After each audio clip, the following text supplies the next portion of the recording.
Hello everybody and welcome back to another episode of Heroes of the Storm. On today's episode we're going to be playing everyone's favorite cybernetic monster dinosaur. It's Dehaka. We're going to Yoshi-tongue some people, we're going to have a fantastic time. Today's team comps are going to be Stitches, Anna, Orphea Tracer, Dehaka versus ETC Valera, Diva, Whitemane, and Gul'dan. Feel free again to like, comment, and subscribe. It is a YouTube video. I'm sure you're used to all that stuff by now. And stick around to the end of the video if you're looking for the end to the story from the beginning. Dehaka is going to be an offlaner, and what better place to play offlane than Dragonshire? Honestly, my favorite map in the entire game, even if I can't win as much as I'd like to on it.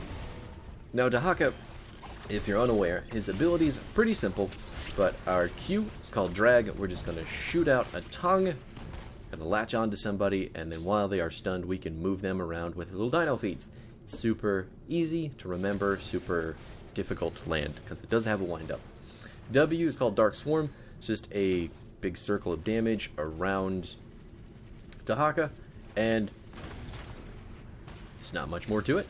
You can use it while you're using your drag, and you can use it while you are burrowed, which is your E, which is an oh shit button that lets you just dig into the ground, becoming completely invulnerable for 2 seconds, dodging any damage, not being able to move though. So you better know what you are doing when you hit that E button. You can also cancel it early, which you couldn't always do. When Dehaka came out, it was kind of a death sentence if you hit burrow at the wrong time, because you have to wait. You used to have to wait that full 2 seconds. Our trait is going to replace our mount, which is what you just saw there, launching out of the bush. Even though it looked like my team was completely fine without me, I just felt the need to go in. It lets us teleport to any bush on the entire map. There's the drag. Stitches isn't interested in hitting the Diva. That's cool. That's fine. I didn't want any follow-up anyway. In addition to that global effect, our Z is going to, I believe it's baked into the Z, right? Yes. We're going to passively gain 20% movement speed when we are in bushes. And that lasts for 5 seconds out of the bush as well, which is going to lead into our level 1 talent, Enhanced Agility. Basically, once we get our trait stacked up, oh, I forgot to mention our trait. How do I forget the most important part, the second health bar? Trait is called Essence Collection. When you get when you get minion kills or hero kills with Dehaka, you are going to get a certain amount of essence. You get 2 per minion, and you get 10 per hero kill, up to 50. Once you have 50, it's basically an entire health bar of regen that's going to happen over 5 seconds. You can do it at any point before that too, but it's obviously reduced healing, yada yada. It's what makes Dehaka so tanky. But anyway, once we stack that up to 50, 10 times with our level 1 ability, that is going to increase the movement speed of our bush bonus by 2% up to 20. So once it's completed, we get another 20%, meaning that we get 40% additional movement speed out of bushes, which makes him stupid fast. Even if he doesn't have a mount, he's just zipping all over the fucking place. As long as you're touching bushes, I don't think I actually made it into that bush. But that's another reason that Dragonshire is such a great map for Dehaka. There's a lot of bushes all over the place. It's really easy to zip in and out of them. Makes rotating between the top and middle lane that much easier. I don't think we're going to be able to get that kill. It is Diva at the end of the day. Both of us have 1 billion health bars. As long as I'm charging mine up, it should be just as easy for us to keep up with her in health. Then again, she also has liquid cooling, so maybe not. Maybe she's got me on the regen game. Either way, I don't think there's any way that we ever win that, so I'm not necessarily worried about it. We've got ETC pulled, but nothing came of the damage, unless they're going to get... Nope, he still got away. Oh my god, he didn't. Tracer got it. I should have been looking. I'm so sorry we didn't get to see that. I contributed, though. You're welcome for that. Diva trying to block our rotations as well. I don't think that she knows that she can't just stand on top of me. We'll get into the build here to kind of show you what I think the most efficient, optimal build for Dehaka is. I don't think this build has changed for the longest time, but they have buffed some of his other builds to try and make him a little bit more diverse, I feel like. And there's probably some merit to them, but again, I think this build is just the most efficient. It's going to be the most useful in the most cases, so why not just stick with it? Level 1, Enhanced Agility, like I said. One who collects at level 4 is going to be more important than the other talents at this tier because it's going to increase the collection of essence from 2 essence per minion to 3 essence. So what that means is where you used to get, you would only get, 14 essence per minion wave, now you get 21. So kill 3 minion waves, you're all the way up to full. Yeah, it's going to make soaking a lot easier. It's going to make you much more tanky while soaking. You can use your trait more often. It's the way to make things work. If you're going to build something like Enduring Swarm, you're going to go for a full W build, I definitely suggest taking Hero Stalker, because that is going to give you much more essence from team fights. It's going to make you way more tanky in team fights, and since your W is going to be the focal point of that build, it's just better to have that essence generation there.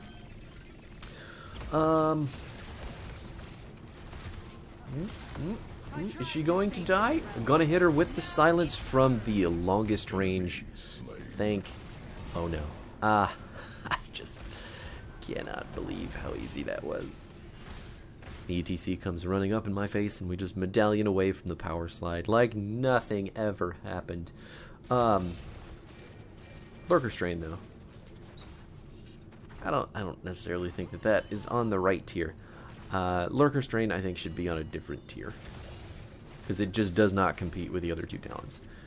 At level 7 though, we're going to be picking up Feeding Frenzy. This is one of the best battle momentums in the game, but it is balanced out in the way that it only affects a single ability for this character, which is his Q.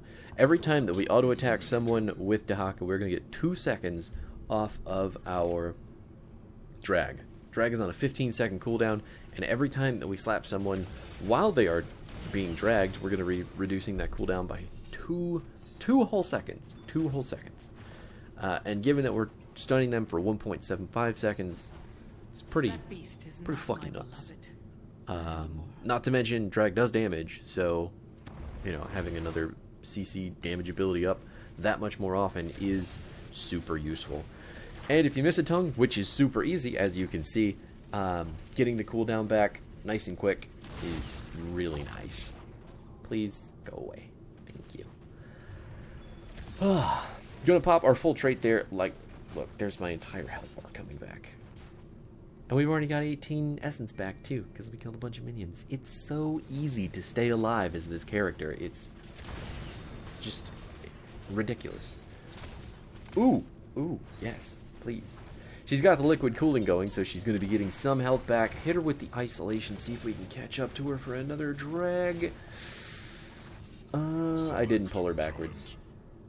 I did not pull her backwards, so there was no killing her there because I couldn't keep up for the auto attacks, which is super, super sad.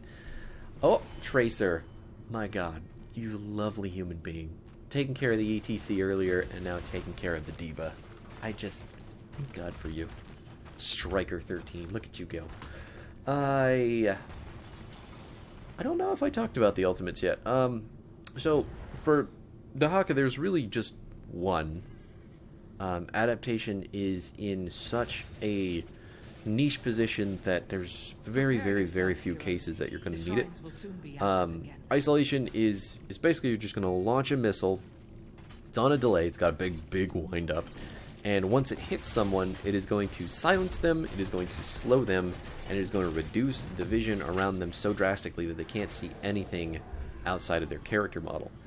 All that being said, the big effects, the silence and the slow, only last 3 seconds, but the drastically reduced vision lasts 6 seconds. So if you put the little goopy hat on somebody, they're just they're not going to have a good time for at least 6 seconds.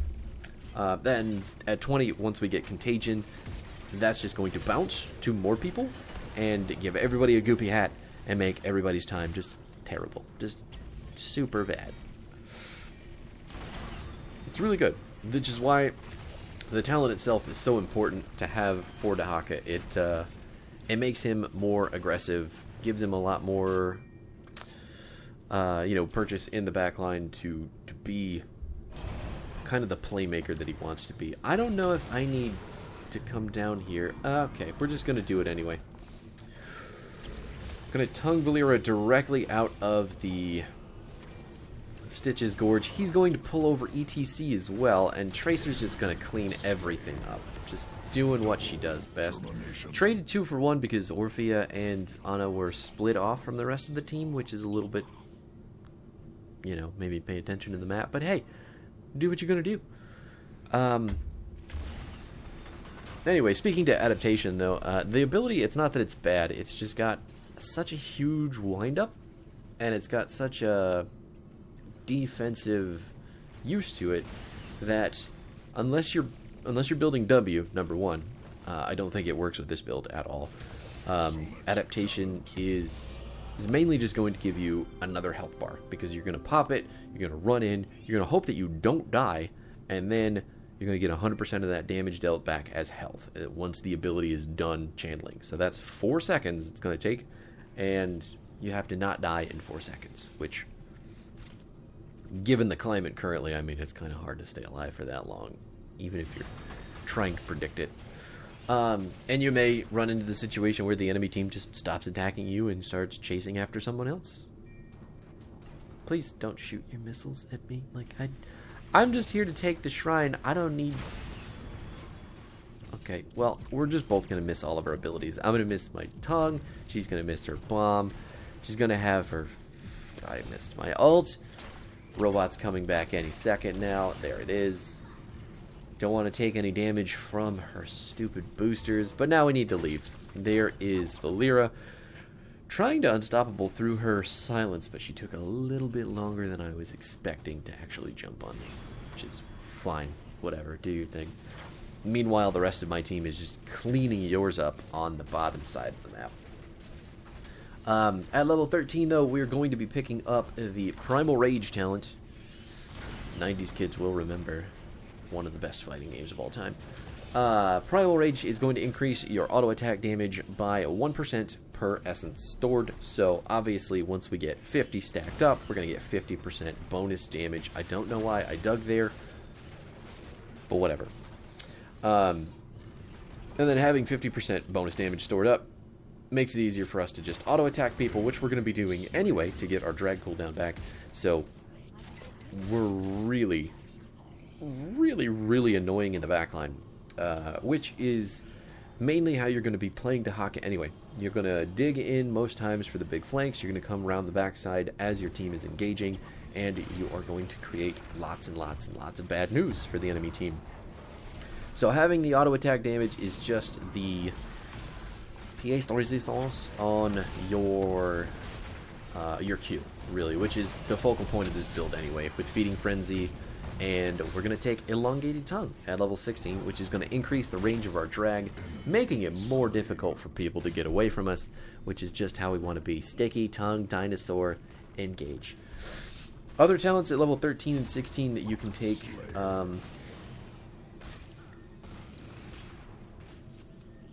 Reduce everything to ash!